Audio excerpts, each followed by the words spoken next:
Istri mandul tak berguna. Untuk apa kamu masih di sini? Suara tamparan itu meledak di wajahku, disusul siraman air panas yang membakar kulit kakiku saat aku sedang bersujud di atas sajadah. Rizal, pria yang kucintai, hanya tertawa menonton penghinaan ibunya seolah itu lelucon pagi yang segar. Mereka mengira aku lemah, mereka mengira aku sebatang kara yang bisa diinjak-injak sesuka hati. Namun, ada satu rahasia besar yang tidak mereka tahu, di balik daster lusuh ini, aku sedang menghitung detik untuk meruntuhkan seluruh dunia mereka. Mengapa aku membiarkan mereka menyiksaku begitu lama? Dan apa yang terjadi saat mereka baru menyadari bahwa aku adalah pemilik perusahaan tempat mereka mencari nafkah? Ini adalah kisah tentang penyamaran, pengkhianatan berdarah dingin, dan sebuah skenario balas dendam yang akan membuat Anda berpikir dua kali sebelum meremehkan diamnya seorang istri. Nadia Fial bukanlah wanita yang tumbuh dengan kekurangan. Sebagai putri tunggal dari almarhum Haji Fial, pendiri Imperium Gema Pratama Internasional, ia terbiasa dengan kemewahan yang bisa membuat orang biasa pingsan hanya dengan melihat label harganya. Namun, di balik tumpukan aset itu, Nadia merasa hampa. Ia merasa semua orang mendekatinya hanya karena nama belakangnya. Itulah sebabnya, 3 tahun lalu, ia melakukan sesuatu yang dianggap gila oleh pengacaranya, ia menyamar. Ia menghapus nama Fial dari identitas publiknya dan berpura-pura menjadi wanita dari kalangan bawah untuk mencari apa yang ia sebut sebagai cinta murni. Lalu datanglah Rizal Darmawan. Rizal muncul sebagai sosok pria yang terlalu sempurna untuk menjadi nyata. Ia tampak santun, pekerja keras, dan memiliki harga diri yang tinggi. Ketika Rizal melamarnya, ia bersikeras untuk tinggal di sebuah rumah kontrakan kecil dan menolak semua tawaran bantuan finansial dari keluarga Nadia. Aku ingin membuktikan bahwa aku bisa menafkahimu dengan keringatku sendiri, ucap Rizal kala itu. Nadia terharu. Ia merasa telah menemukan permata di tengah tumpukan sampah. Namun, ia tidak tahu bahwa Rizal hanyalah seorang oportunis ulung yang sedang memainkan peran seumur hidupnya untuk menjerat mangsa besar. Badai mulai datang tak lama setelah pernikahan. Topeng Rizal retak saat Nadia mengalami keguguran anak pertama mereka akibat kelelahan mengurus rumah tangga sendirian. Bukannya mendapatkan simpati, Nadia justru mendapatkan penghakiman. Rizal berubah menjadi pria dingin yang sering pulang malam. Ia mulai memaki Nadia dengan kata-kata kasar, menyebutnya sebagai beban dan wanita yang tidak memiliki rahim yang kuat. "Apa gunanya kamu di sini kalau hanya bisa menghabiskan nasi?" teriak Rizal suatu malam sambil membanting pintu kamar dan membiarkan Nadia meringkuk kesakitan di lantai ruang tamu karena pendarahan yang belum pulih sepenuhnya. Penderitaan Nadia semakin lengkap dengan kehadiran Ibu Sarah, ibu mertuanya yang datang dengan alasan ingin membantu, namun nyatanya justru menjadi algojo harian. Ibu Sarah menganggap Nadia sebagai pembantu tak berbayar. Setiap pagi, sebelum subuh pecah, Nadia harus sudah bangun untuk mencuci tumpukan pakaian keluarga besar Rizal yang sering datang menginap. Ibu Sarah seringkali dengan sengaja memotori kembali lantai yang baru saja dipel Nadia. "Kerja yang benar. Jangan cuma mau enak jadi istri anakku," bentak Ibu Sarah sambil melempar kulit kacang ke arah wajah Nadia. Nadia hanya menunduk, membiarkan kemarahan itu membeku di dalam hatinya menjadi rencana yang mematikan. Rizal yang dulu mengaku ingin hidup dari keringat sendiri, kini mulai menunjukkan kerakusannya. Ia diam-diam menggeledah lemari Nadia dan menemukan beberapa dokumen aset yang belum sempat dipindahkan Nadia ke brankas rahasia. Rizal tidak tahu bahwa Nadia sengaja meletakkan beberapa dokumen, pancingan, di sana. Dengan liciknya, Rizal mulai memalsukan tanda tangan Nadia untuk mencairkan dividen saham kecil-kecilan. Ia merasa sangat pintar, merasa bahwa Nadia adalah wanita bodoh yang bisa ia tipu mentah-mentah. Rizal mulai bergaya hidup mewah di luar rumah, membeli barang-barang bermerek, dan mentraktir teman-temannya sambil menceritakan betapa malangnya ia memiliki istri seperti Nadia. Namun, pengkhianatan Rizal jauh lebih dalam dari sekadar uang. Melalui asisten pribadinya yang setia, Rena, Nadia menerima laporan bahwa Rizal sedang menjalin hubungan gelap dengan seorang wanita bernama Livia Wulandari. Livia adalah seorang mantan sales properti yang kini hidup mewah di sebuah unit apartemen yang disewa atas nama dana cadangan Nadia. Nadia melihat rekaman CCTV yang dikirimkan Rena, Rizal tampak begitu bahagia memanjakan Livia dengan barang-barang mewah, sementara di rumah, ia bahkan enggan membelikan Nadia obat saat ia sedang demam tinggi. Kontroversi moral dalam diri Nadia bergejolak. Ia bisa saja langsung menghancurkan Rizal saat itu juga, namun ia ingin Rizal jatuh sejatuh-jatuhnya saat ia merasa berada di puncak dunia. Nadia memutuskan untuk mengunjungi Livia di apartemennya dengan menyamar sebagai kurir paket. Saat Livia membuka pintu, Nadia masuk dengan tenang. Livia yang sombong mencoba mengusirnya, namun Nadia mengeluarkan bukti-bukti transfer ilegal yang dilakukan Rizal. Pria yang kamu cintai ini adalah pencuri, dan kamu adalah penadah barang curiannya, ucap Nadia dingin. Nadia menawarkan kesepakatan. Livia harus menjadi informan rahasianya atau ikut mendekam di penjara bersama Rizal. Livia, yang hanya mencintai uang Rizal, langsung berbalik arah.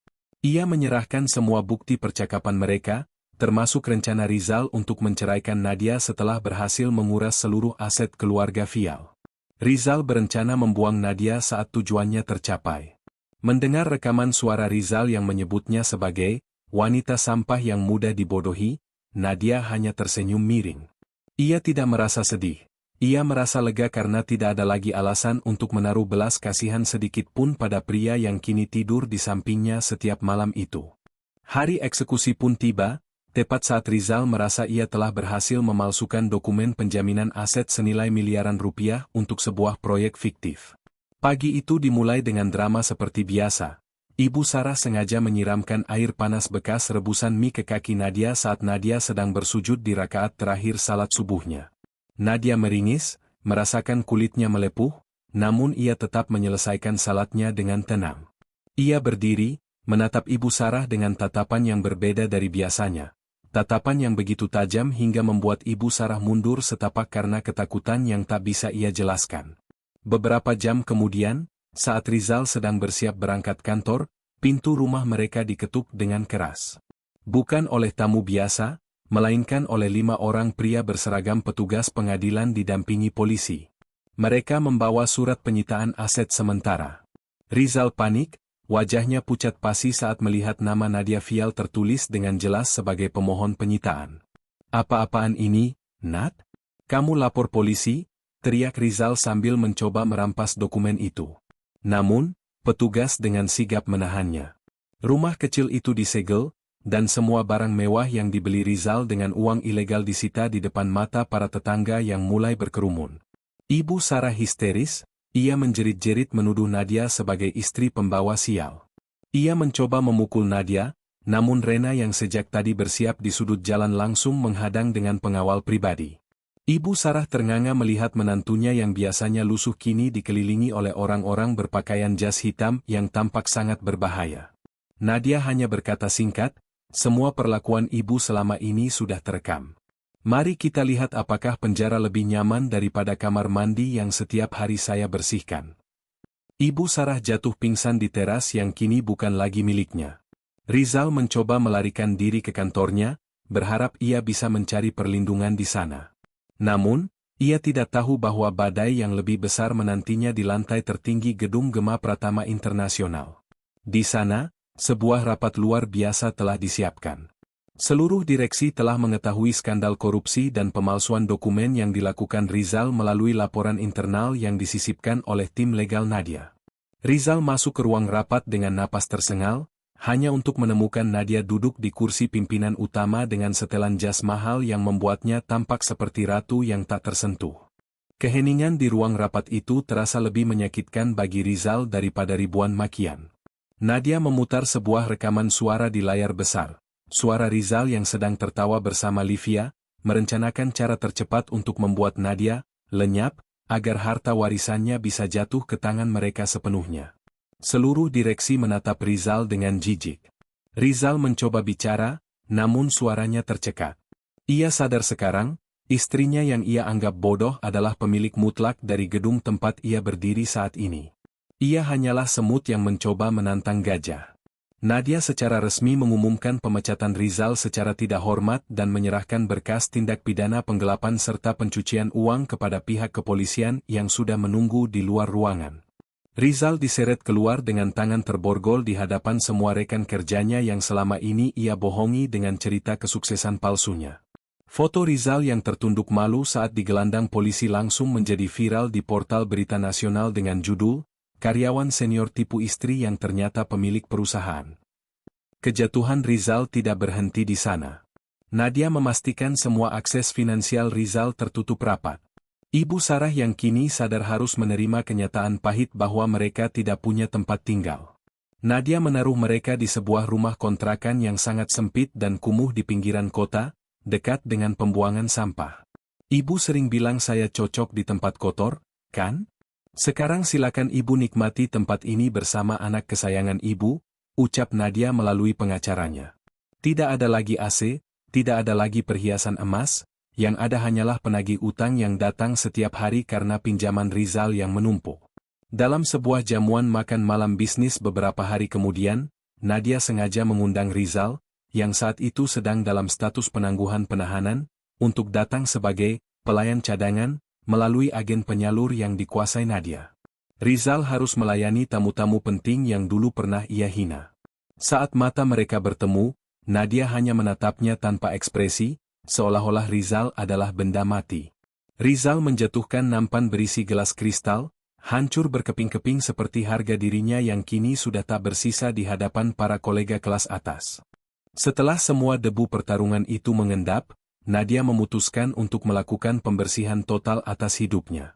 Ia menjual semua properti yang memiliki kenangan pahit dengan Rizal dan menyumbangkan seluruh hasilnya untuk membangun sebuah kompleks pesantren dan panti asuhan mewah yang ia beri nama Fial Foundation.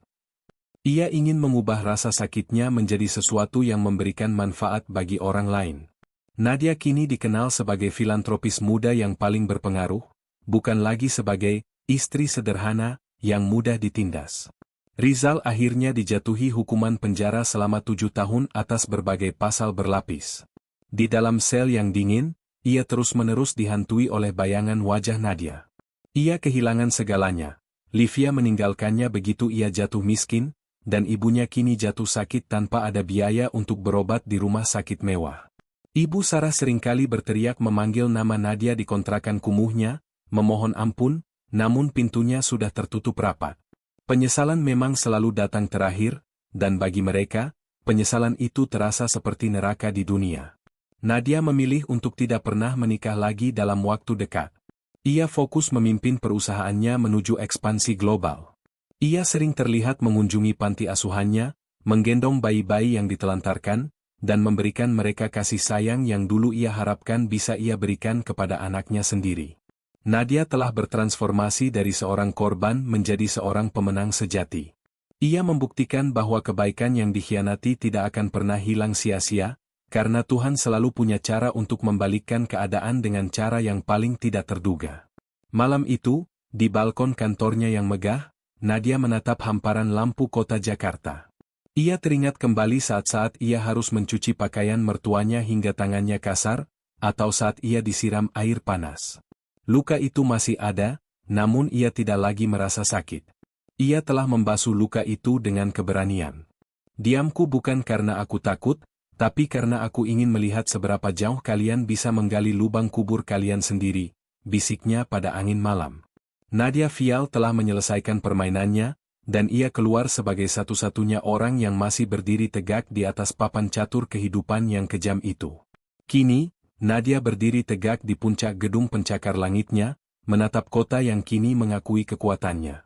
Sementara itu, Rizal dan ibunya hanya bisa meratapi nasib di sebuah kontrakan sempit, terjerat utang dan rasa malu yang tak akan pernah hilang. Mereka yang dulu begitu sombong, kini hancur oleh langkah-langkah yang mereka gali sendiri, membuktikan bahwa kesombongan adalah pintu tercepat menuju kehancuran total. Kisah ini mengajarkan kita bahwa kesabaran bukanlah tanda kelemahan, melainkan persiapan untuk kekuatan yang lebih besar. Jangan pernah merendahkan siapapun, karena kita tidak pernah tahu doa atau kekuatan apa yang tersembunyi di balik diamnya seseorang. Cerita ini adalah karya fiksi yang kami rancang serealistis mungkin agar kita semua dapat mengambil hikmah dan pelajaran berharga tentang integritas serta cara memperlakukan sesama. Terima kasih banyak telah menonton kisah ini hingga akhir.